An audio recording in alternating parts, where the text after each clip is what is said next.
उत्तर प्रदेश के एक छोटे से गांव में रहने वाली 80 वर्षीय सावित्री देवी का जीवन बेहद साधारण और संघर्षों से भरा था। पति की मृत्यु के बाद उन्होंने अकेले ही अपने 3 बच्चों को पाला पोसा। बच्चे बड़े होकर शहरों में बस गए और सावित्री देवी गांव में अकेली रह गईं। उम्र बढ़ने के साथ उनका शरीर तो कमजोर हो गया, लेकिन मन आज भी जवान था। गांव में सभी उन्हें बहुत मानते थे, कभी दादी कहकर तो कभी बड़ी माई कहकर। इसी गांव में हाल ही में आया था 25 वर्षीय अर्जुन, जो एक एनजीओ के माध्यम से गांव के विकास कार्यों में जुटा था। पढ़ा लिखा, शहरी सोच वाला युवक, लेकिन दिल से बहुत संवेदनशील। अर्जुन को सावित्री देवी की बातों में गहरी समझ और अनुभव दिखाई देती थी। वे दोनों धीरे धीरे अच्छे दोस्त बन गए। अर्जुन हर शाम उनके पास बैठकर पुराने किस्से सुनता और बदले में उन्हें मोबाइल चलाना, अंग्रेजी के शब्द और दुनिया के बदलते रंगों के बारे में बताता। गांव में कुछ लोगों को यह दोस्ती अजीब लगती थी। 25 साल का लड़का और 80 साल की बूढ़ी औरत, लोग ताने कसते। मगर अर्जुन और सावित्री देवी को इन बातों से कोई फर्क नहीं पड़ता था। वे दोनों जानते थे कि उनका रिश्ता किसी सामान्य परिभाषा में फिट नहीं होता। यह दोस्ती, अपनापन और सम्मान का रिश्ता था। एक दिन गांव में अफवाह फैल गई कि अर्जुन और सावित्री देवी शादी करने वाले हैं।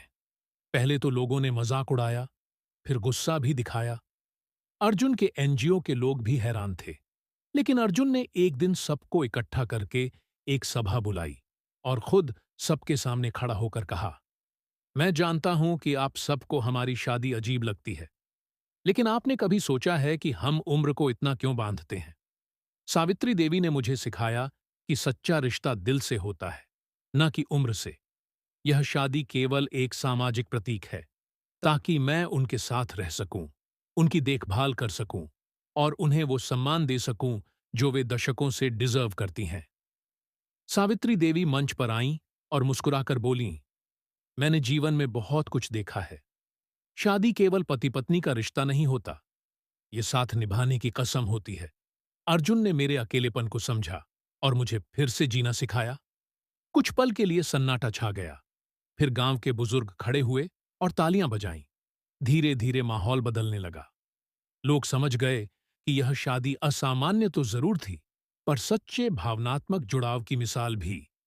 शादी बड़े सादे तरीके से गांव के मंदिर में हुई। अर्जुन ने वरमाला पहनाई और सावित्री देवी ने उसके माथे पर तिलक लगाया। शादी के बाद अर्जुन ने सावित्री देवी के लिए एक ब्लॉग शुरू किया, सावित्री की सीख, जिसमें वह उनकी कहानियां, विचार और जीवन के अनुभव साझा करता। उनकी यह कहानी मीडिया में छपी और धीरे धीरे पूरे देश में चर्चा का विषय बन गई। कुछ ने आलोचना की, मगर ज्यादातर लोगों ने इसे दिल से सराहा। यह कहानी बताती है कि रिश्ते केवल उम्र, रूप या समाज की सोच पर नहीं टिके होते। वे टिकते हैं समझ, सम्मान और सच्चे अपनापन पर।